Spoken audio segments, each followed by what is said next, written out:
Today on the World Triathlon podcast, we speak to Portugal's Vasco Vilaça. Vasco is fresh from the exertions of a tough Karlovy World Cup, where he followed up Hamburg World Championship silver with another brilliant performance to again finish just one spot behind Vincent Luis.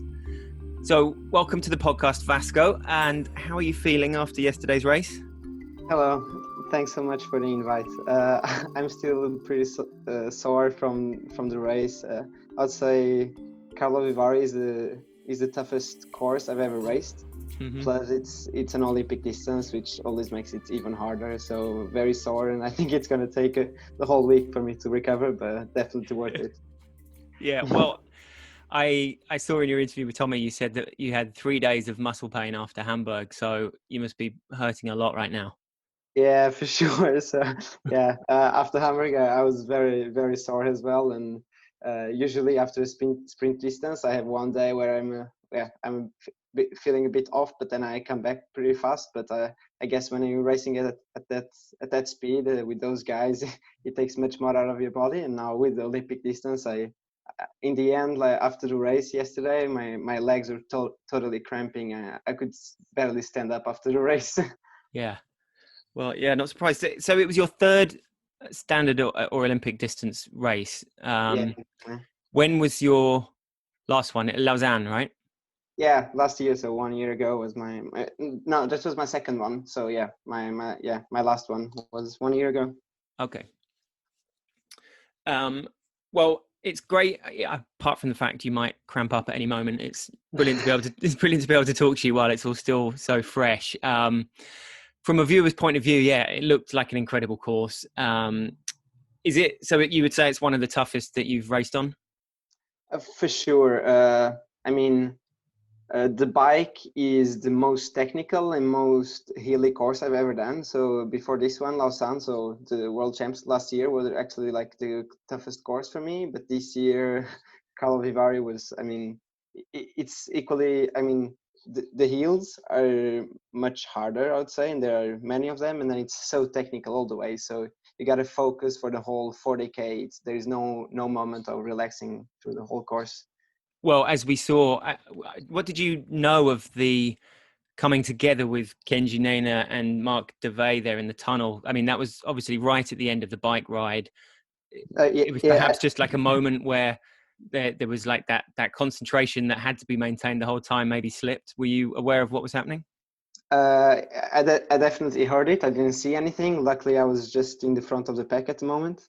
But I was very afraid that was going to happen. We were a small group, so it's easier to get away from crashes because when you're a big group in the technical parts, it's very easy for front wheels to touch back wheels. But the problem is that when you're racing in such a tough course and it's an Olympic distance, so the bike is going to take 1 hour after I would say after 30Ks, you're very tired and it's hard to keep being focused. And then you kind of have the feeling that you already have done all the corners so many times that you can relax a little bit. You know how to do them. Yeah. And towards the end of the bike, there's also everyone wants to go to the front to start running first, and everyone wants to take one last sip of the water bottle. Everyone wants to take the shoes off. So there's so many moments of distraction when it's very important to still be focused. And yeah, unfortunately there was a crash. I heard it. Just in the moment you feel things going a bit slow motion, just hear the first bike crashing, and slowly feel you can hear the other bikes crashing behind, and and the people screaming. So yeah, it's definitely a bad moment, but luckily I wasn't there. Yeah, quite. The speed bumps at the start of that climb out of transition looked like an absolute killer, just as you're trying to build up momentum to get up that hill. Yeah, for sure. Before the race, I was kind of making fun of it because the whole bike course, it's so hard with all the hills and everything, and then the only straight part you have, there's either a tunnel when it's very dark or it's cobblestones.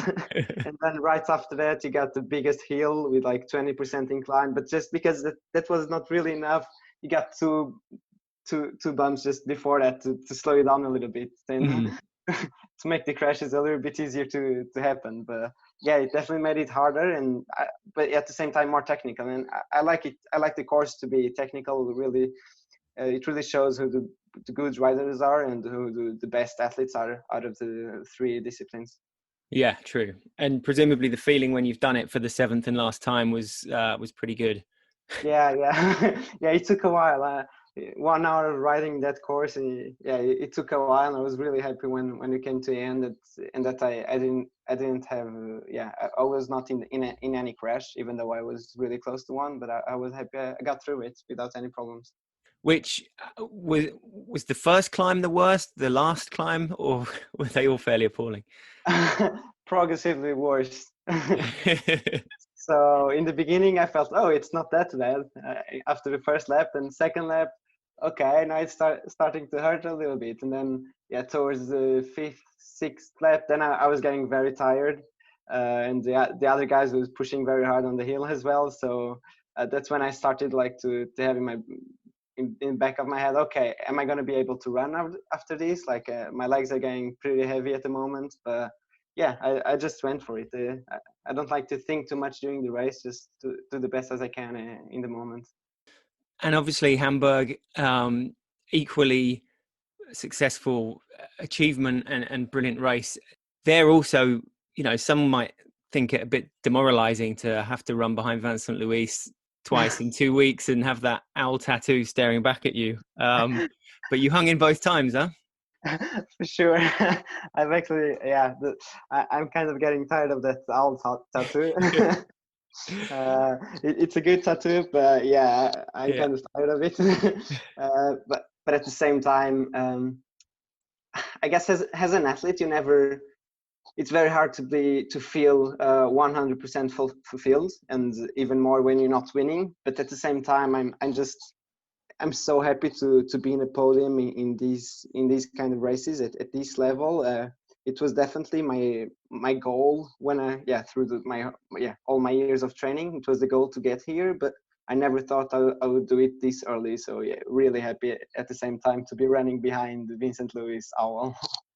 Yeah, I mean his form at the moment is incredible, and he's 31. He's hitting the form of his life. So you're 20. So do you expect to have to wait another kind of 8-9 years to hit that sort of consistency, or do you think that it is possible to build up to that?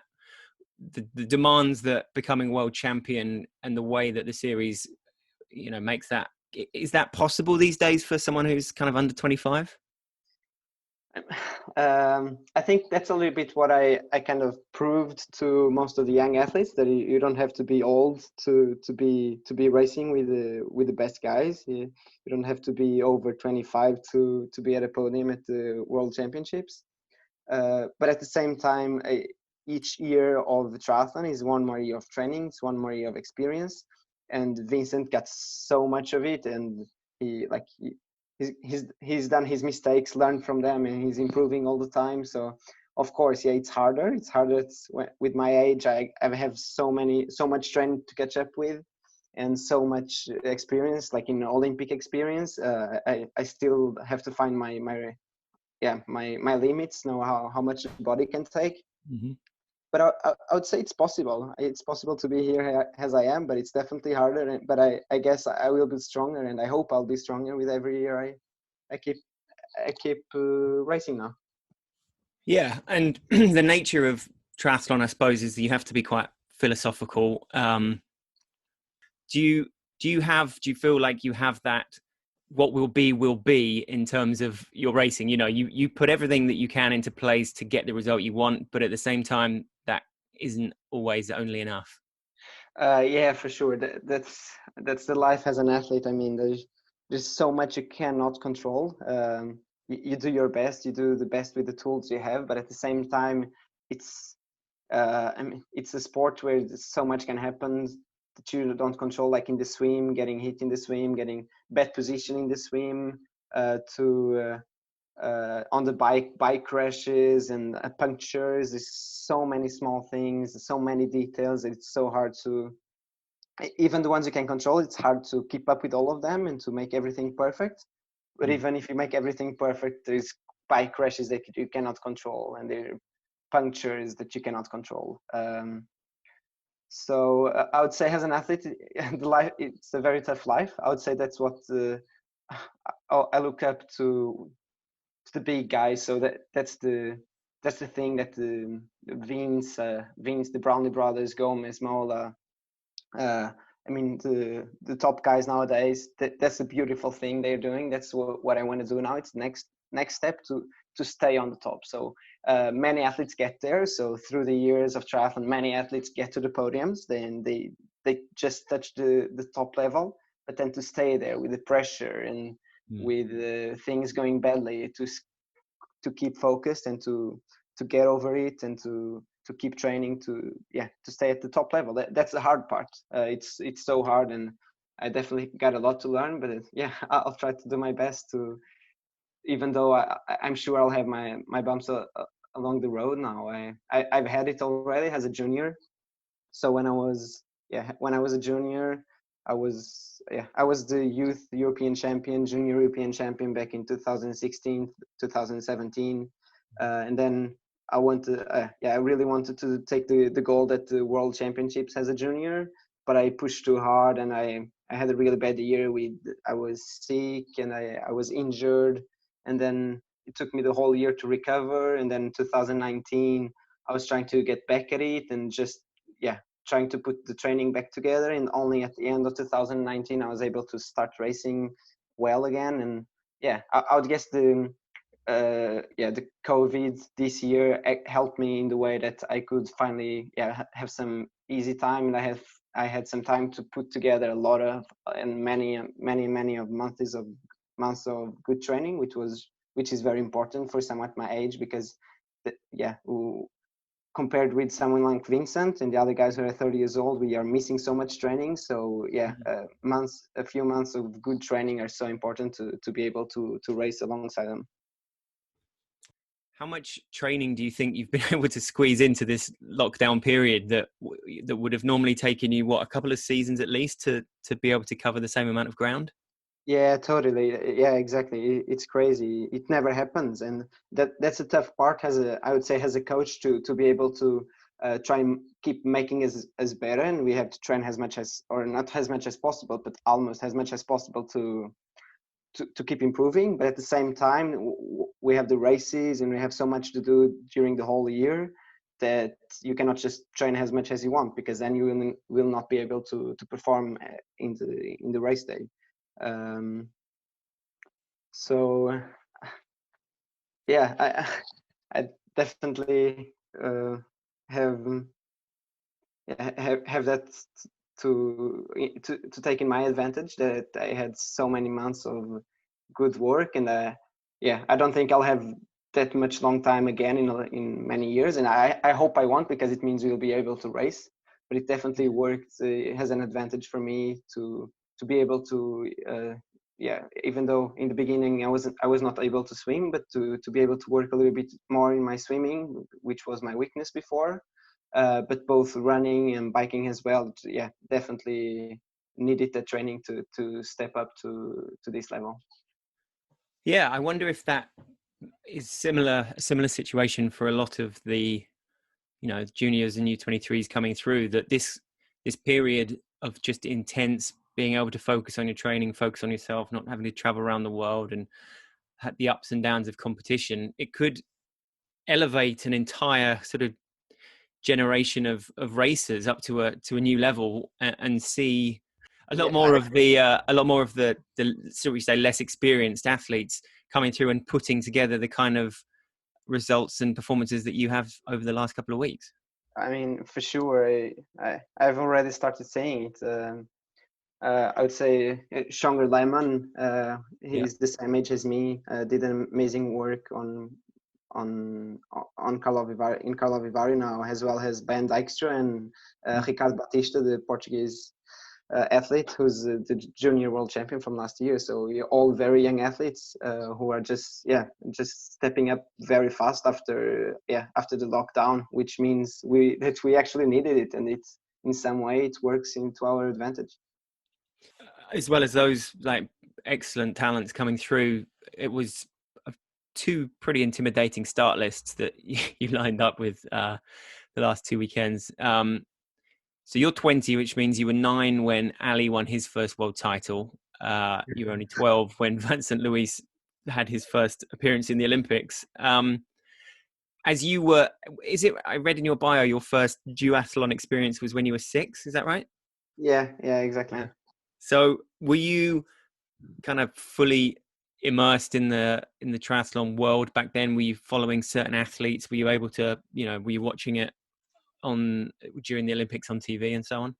I think 2008 were the first Olympics I watched on TV.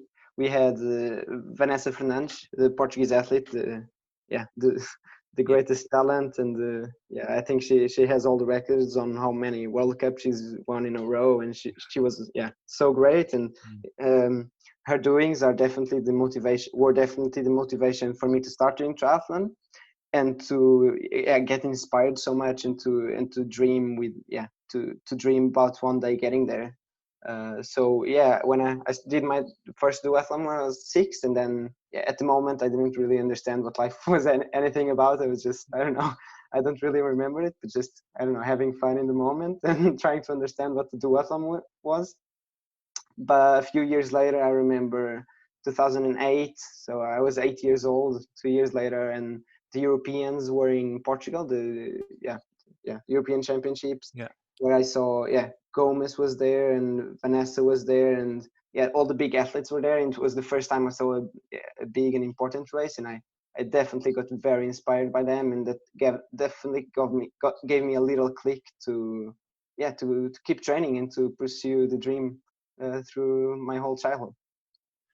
Yeah. So Vanessa, obviously, did she have a big impact on triathlon profile in Portugal as a whole? Was it already reasonably high? I mean, you're now obviously the first Portuguese male to win a medal, world championship medal. So that's quite an achievement. Yeah. She's the person behind me starting triathlon for sure. So triathlon got so big in Portugal when Vanessa was at her best, when she was just winning races back to back. They were talking about her on TV and everything. I loved to bike and to run, and at the moment my parents wanted me to learn how to swim, and as triathlon was coming up on TV so much, we were like, but this seems like the perfect solution. And and Vanessa was everything everyone in the triathlon world talked about, and it was great. So many years after, so I joined the Benfica team, which is the triathlon team we are part of. And many years later I got to meet her and to talk with her, and I've learned so much from her as well. Yeah. What was the circumstances of the meeting? She's been part of Benfica. Benfica is a football club in Portugal, and they have an Olympic team. So they helping the best Olympic or the best athletes in Portugal to pursue the Olympic dream. Vanessa is one of them, of course. She one of the biggest athletes in Portugal, and one of the best athletes ever, I would say. We met at the Europeans, I think, for the first time at the Europeans in Kitzbühel. So it was 2017. I met her for the first time. She went there. She was doing a comeback, so she was doing some triathlon races again. But her biggest goal was, as she said at the moment, that I want to be here to help you younger guys just develop and help you make the best out of your races, and to make my experience, to give you my experience. And I definitely got to talk a lot with her, and she's the nicest, and it was a lovely moment for me. Well, I'm sure she was very proud of your racing the last couple of weeks as well. Was there any particular piece of advice that she might have given you that you've held close, or that I remember at the moment? No, but for me, just to be able to talk with her, to understand that she's a human being just like anyone else. It kind of brings you down to the world that, okay, I'm a human being just like you, and if I just work as good as you do, if I just have just learn from your experience, I might just get there as well. And I would say that's what you gave me. That puts it so much more in reach when you meet someone and think and appreciate the fact that they are just kind of regular people who have done amazing things. Yeah, you kind of forget that they're just people, just like all the athletes racing WTA. So throughout my childhood, I've been watching, I don't know, Alistair, Johnny, Gomez, Mola, Vince, Vanessa. They were on TV. I only watched them on TV, and they were the big stars. And after a while, just you get a feeling that they're the champions, and they're not just really like you. They're so much better. They're the stars, and it brings it on to the world when you get to meet them. When now I get to race against them to understand, okay, these are actually regular people who are here doing their job, and yeah, they're very good at their job, but they're still people. And I guess if anyone has a good job as they do, they'll get there as well. So you mentioned the taking up swimming as well, and I just wanted to, for a comparison, at last year's Banyoles World Cup, also a sprint distance, you came out of the water 40 seconds behind Vincent Luis. In Hamburg, it was 4 seconds. He has also clearly been working on his swim because he was flying through the water there. So what have you been working on specifically with that swim to close down that gap and to be in that first pack and to set up those last two races so well? What's been the secret?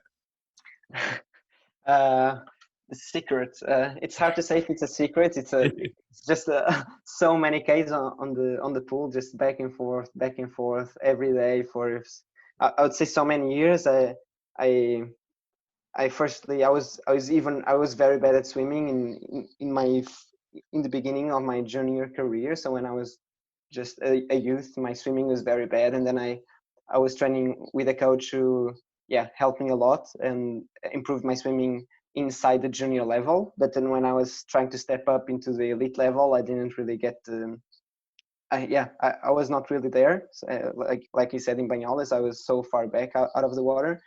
And last year I changed coach, I changed city. So I'm actually living in another city here in Sweden, and I'm training with Anders Holmer, so an Olympic medalist swimmer from back in his days many years ago, who's got so much experience as well, and motivates me with his speeches and when he talks about everything that he went through. And at the same time, he's an amazing coach who just likes to get the job done. So we don't work a lot with details, so it's not a lot of technical work. We just do the case and session after session. So many hours in the water. I think that just did it after many months of doing it regularly. It paid off at the end. It's so many Ks in the bank, it's so many hours in the swimming pool, so many strokes that when you do it so well through such a long time, it pays off in the end. It starts to make a difference when it's race day. Yeah, and then when you're coming out of the water and so obviously in touch with the kind of pre-race favorites, or I suppose the people you would expect to be at the front, then psychologically that boost for the rest of your race must be enormous as well. So before my races were pretty much just try to get through the swim. I just wanted to get out of the water to start my race, because I was so far back that I felt like I was stuck in the swim. I couldn't really do what I wanted. I was stuck just trying to hang on to someone's feet. And now I get out of the water just behind the star, just behind Vince, just behind the best swimmers. And my bike was very strong because I needed a good bike to catch up with, always to try to catch up the main group or the first group. And at this time now I can use my good biking to keep up with the front group, to help the front group get away from the main pack, which makes such a big difference, because now I'm working in my favor. The extra watts I put in on the bike pay off, because then I don't have to run as fast, or if I don't put in as much watts, then I have more energy on the run, instead of just trying to catch up with what I lost. Yeah, it definitely got the got the impression in the post-race interviews that all three of you on the podium in Karlovy Vary were very happy with the way the six of you had worked and shared the load on that bike. Yeah, totally. We worked so well throughout the whole bike, so everyone was really focused on trying to open a gap to the main pack. So in the beginning, I think we were not gaining that much. I haven't seen the race yet, but it felt like we were not gaining that much until the fourth lap or something. Mm-hmm. But we were working very hard and taking turns like I've never done before in a group. So everyone focused and no one was trying to rest. And how did that compare to Hamburg? Obviously, the course itself was a lot flatter, but in terms of that lead group, was it again a case of you having to bridge up really hard over the first few K? Yeah, in Hamburg, Hamburg was very tough on the beginning of the bike. So just like this time, but this race was opening with a hill, and I caught up with the front pack faster than in Hamburg. But in Hamburg, I think it took me almost 5K to really get into the first pack. So I was, as you said, like 4 seconds behind Vince, but then I was 4 seconds behind them on the bike, so behind the front group, just pushing by myself. And then I just caught up with them in a corner, but then I was so tired that when they accelerate after the corner, I just lose those 4 seconds again. So it took me those 5K to catch up with them. And I just remember I was pushing so hard, I was throwing up on myself. Just my stomach was cramping, just really giving it all out, because my only thought was, now I've worked so hard on the swim, I finally made it to the front pack. I cannot miss my chance now. I gotta make it to the front pack. I cannot make these 4 seconds just destroy all the hard work I've put in on the swim. Yeah, you've not been sick on your lap just to then fall back again. You're like, Yeah, right, I've reached a exactly. low now and I'm going to push right through. It was you and Leo battling for silver on the run after Vincent pulled away. It looked like Leo thought he had dropped you, I guess, with about 300 meters to go. Did you see him? He gave a look back, and then when he turned back and like the camera caught his face again, it looked like he was a bit surprised to see you still close to him. Did you catch that moment yourself? Did you feel like psychologically that was a turning point? I dropped a little bit, so it's a very small gap after the last turn. So when I think it was like 1.5K left, Vince accelerated to try to get it away from us, and I didn't have that extra energy. I was going as fast as I could, and when he accelerates, that's it for me. I just wanted to try and lose as much to him as possible, not for the guys in the back not to catch up with me. But just a few hundred meters later, Leo just drops from him as well. And at that moment, I understand, okay, Leo cannot hang on to that pace either. So now I'm going to try and catch up with him. But as we both were going at the same speed, it took a while to get. It was a very small gap, but I don't know, 10 meters, but it's still 10 meters, and I was not catching up until the last. I think it was only the last like 150 meters, maybe 200 meters, that I just think, okay, this is it. I either go for it now and hopefully I'll not cramp up before the finish, or I'll get the third place. And I don't know. I just wanted to fight for. I wanted to fight for a better medal. I was very happy for the podium, but I just said to myself, no, I'm not giving up. I'm not giving up. This is a very good result, but if I can do better, I must do better. So yeah, let's go for it. I miss the crowds a little bit, so the cheering, feeling just the noise, just hearing the noise gives you I don't know, a special feeling. I think I did not need it. I did not need that in Hamburg, because I don't know. I was just mind blown anyways, and totally in my bubble, very happy with what had just happened. Yeah, and then the mixed relay the day after, it was a tough race. The Portuguese team's got great potential, right? I mean, how do you see the future of that event for your team? we want to, and our goal is to qualify for the Olympics as a team in the team relay. So our goal and our only opportunity now is next year there will be one last qualification race where we have our last chance to qualify. It did not go that well in Hamburg. We did our mistakes, and unfortunately we got left, or I got left in the last. Yeah, I was the last person, and just by when I was gonna to get into the bike course, I got left. Mm-hmm. But I think we all want to get into the Olympics as a team relay, and we have been going through what mistakes we've done before, and our team is not that bad to get left. So yeah, I hope we'll be able to do better next year. Now, I should have given you some advance warning of this question, I guess, but we've been talking to Claire Michel about the Belgian Hammers mixed relay team a few weeks ago, and Katie Zaferes USA. Tommy came up with the 4 of July for their team name. Justus Nieschlag was contemplating Das Team for the German name. So I wondered if you guys had any discussions already, or if you had any ideas for the nickname for the Portuguese team. On the spot. That's a really good question. We haven't talked about that yet. I wondered about Forza being obviously like the number 4 in a mixed relay, and Forza, how does that actually translate? Does it mean like strength or power or something? Both. So right. Okay, yeah, that would be a good one. Forza. Yeah. Yeah, that was about all I could come up with. And yeah, that's a good one. I mean, strength, power. Yeah, were you talking about the play like 4th place or 4th? No. Forward? 4 as in there's 4 of you in the team. Oh, okay. Now I get it. Yeah.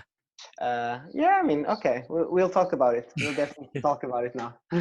Just something that I think in the lead up to its Olympic debut, I think it would be pretty cool if we can come up with some good names for the team. So we're just starting a little campaign on the podcast to try and okay, next. Try and bank some.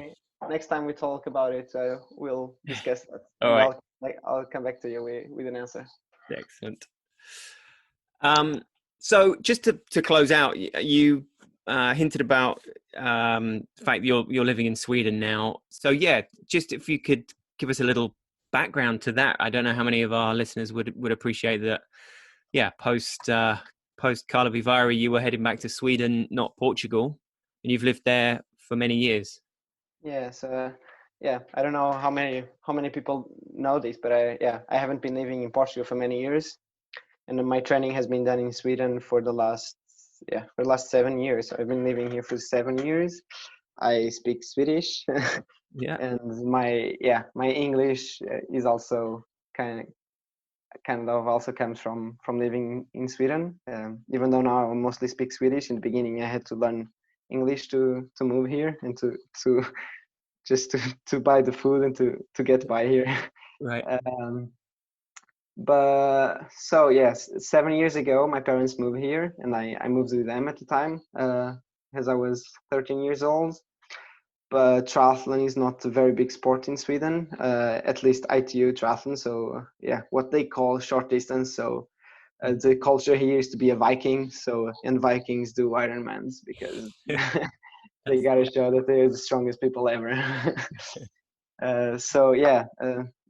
What I wanted to do didn't really exist here. So I actually moved out from my parents' house at 15 and went to live with another triathlete in a city 200k from here. Right. And we joined a small group with the best juniors in Sweden. So it's what they call here the triathlon high school. It's a normal high school where the best triathletes in Sweden every year. So every year the two, like the youngest guys who are starting high school, the 2 best Swedish triathletes who are starting high school get chosen to train and to study there. And I got the chance to join them, which was very good. So I joined the best group I could have joined here in Sweden. My coach, the coach that works there and who is still my coach today, is is an old pro triathlete as well, an Olympian as well. So another great idol who has so much experience and so much to share. And at the same time, he's trying to reach out to the best coaches nowadays to learn more, to help guide us. Triathlon school as a concept sounds like the kind of thing that I should imagine quite a lot of people would like to experience.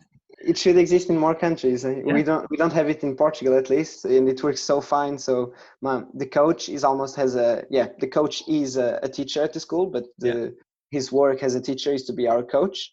Mm-hmm. Our school schedule is made so that we can train swim in the morning, and we have easier when we have exams or something and we are racing out internationally, or we are at training camp. So there's like flexibility.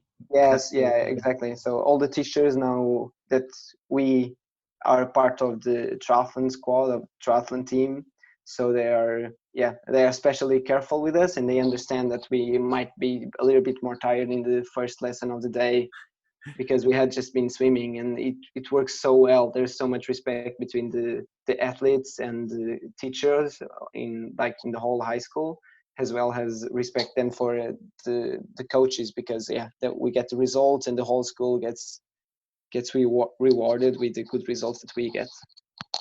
Wow. So when were you there? From the age of 15 till I was so I finished high school when I was 18. Then I stayed one more year there.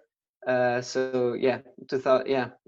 15 to 19, I stayed one more year after I finished high school because I did not really know what was my next step. And now I moved to a city that is 50k from there.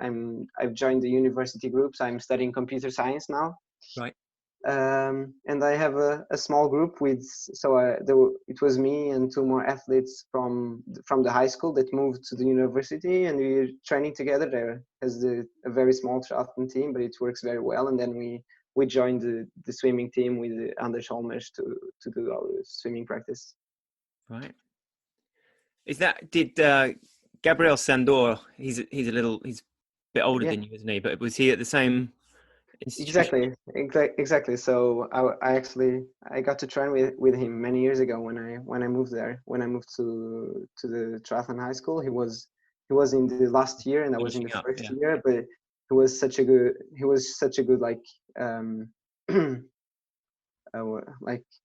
someone to look up to. So he was training so well. He did very well in school, and he was such a nice guy. And it definitely helped me to have him there because he was having very good international results, and it showed me that training here I can actually get to race internationally and to have good results internationally.